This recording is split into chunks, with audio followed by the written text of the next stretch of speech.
On a tous pris l'habitude de discuter avec une intelligence artificielle, de lui poser des questions. Mais imaginez une seconde. Imaginez qu'elle arrête de juste parler pour se mettre à agir. Une IA qui ne fait pas que répondre, mais qui fait des choses. Elle exécute des tâches, elle gère des projets, elle peut même monter un business de A à Z.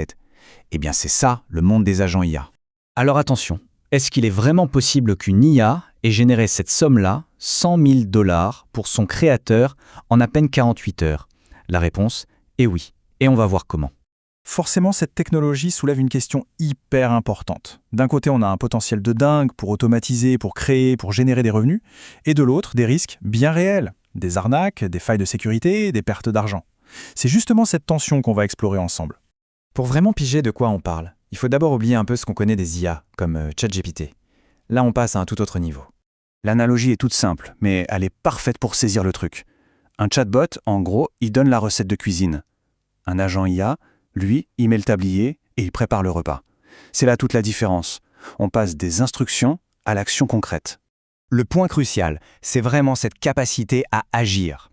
Un agent IA n'est pas coincé dans sa fenêtre de dialogue. Non, il peut utiliser des outils comme le terminal d'un ordi, se connecter à d'autres services ou même gérer un portefeuille de crypto.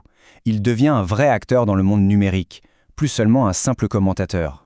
Bon, maintenant, voyons comment ça se passe en vrai. On va se pencher sur un cas d'étude assez fascinant. Un projet où c'est une équipe entière d'agents IA qui a été mise au travail. Et attention, ce n'est pas juste une idée en l'air. Le phénomène est bien réel, au point que des gens installent des ordinateurs dédiés, comme des Mac mini qui tournent 24 heures sur 24, et ils les considèrent littéralement comme leurs nouveaux employés numériques.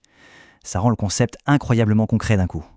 Allez, je vous présente l'équipe du projet Podpire. Tout en haut, on a un humain. Romain, c'est lui qui a lancé le défi. Mais aux commandes, le vrai boss, c'est Yvon, un chef d'orchestre IA qui coordonne une équipe de 14 autres agents. Et chacun a son rôle. On a Marlène et Gaston à la recherche, Colep à la prod. C'est une vraie structure d'entreprise, mais où tout le monde est une IA. C'est fou. Et pour que ce soit encore plus parlant, voilà le message qu'Yvon a lui-même envoyé sur Telegram. Il se présente, il explique sa mission, il nous accueille. C'est à la fois bluffant et un peu déroutant de voir une IA communiquer avec autant de personnalité. Alors, concrètement, qu'est-ce qu'une équipe comme ça peut accomplir? On va découvrir ensemble ce qu'ils ont réussi à faire. La création d'une entreprise de A à Z. La mission était claire et plutôt ambitieuse. Pas juste trouver un produit à vendre. Non, construire une marque complète. Ça veut dire le nom, l'identité visuelle, la stratégie marketing, tout, en partant d'une page blanche. Et voilà les résultats. L'équipe a trouvé le nom moncerne.fr, le slogan qui va avec, et surtout, elle a développé une identité de marque hyper complète, pensée dans les moindres détails, avec une palette de couleurs, des typos précises. C'est un vrai travail de branding stratégique entièrement fait par des agents. Et la puissance du système va encore plus loin. Le logo, le mood board, toute la direction artistique, ce n'est pas le travail d'un designer humain briefé par les agents. Non, c'est Colette, l'agent IA en charge de la production, qui a tout créé elle-même. D'accord, mais comment une équipe de 14 agents arrive à bosser ensemble sans que ce soit un chaos total? C'est là qu'un concept clé entre en jeu. L'orchestration. Pour bien comprendre, cette analogie est géniale. Un agent peut créer des sous-agents pour des petites tâches, un peu comme des stagiaires qu'on prend pour une mission précise. Mais la vraie force du projet Podpire, c'est d'avoir des agents spécialisés comme Yvon ou Colette, qui sont de vrais employés à plein temps. Eux, ils ont leur propre mémoire, ils apprennent et ils s'améliorent avec le temps. Et leur collaboration est super structurée. Grâce à ces systèmes d'orchestration, c'est une véritable chaîne de production qui se met en place. Une tâche est planifiée, puis construite, puis testée et enfin révisée par des agents dédiés à chaque fonction. On a sous les yeux une gestion de projet complètement autonome et automatisée. Bon, on le voit, le potentiel est juste énorme. Mais c'est crucial de regarder l'autre côté de la pièce, parce qu'avec un grand pouvoir viennent de grands risques. C'est la question que tout le monde se pose. Créer une marque, c'est impressionnant, d'accord? Mais est-ce que cette technologie peut vraiment se traduire par un gain financier, un truc direct et significatif? Et là, la réponse est assez spectaculaire.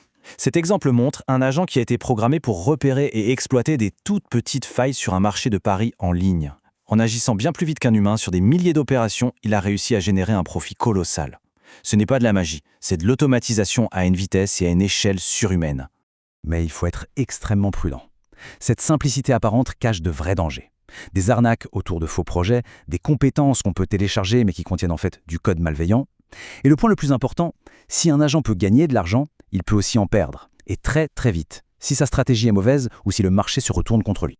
Finalement, cette technologie change complètement la donne. On n'est plus en train de parler d'utiliser un simple outil, mais bien de manager des collaborateurs ou même une équipe complète. Du coup, la question, ce n'est plus de savoir si on va travailler avec l'IA, mais plutôt comment on va orchestrer, sécuriser et diriger ces nouveaux employés numériques. Et cette réflexion-là, elle ne fait que commencer.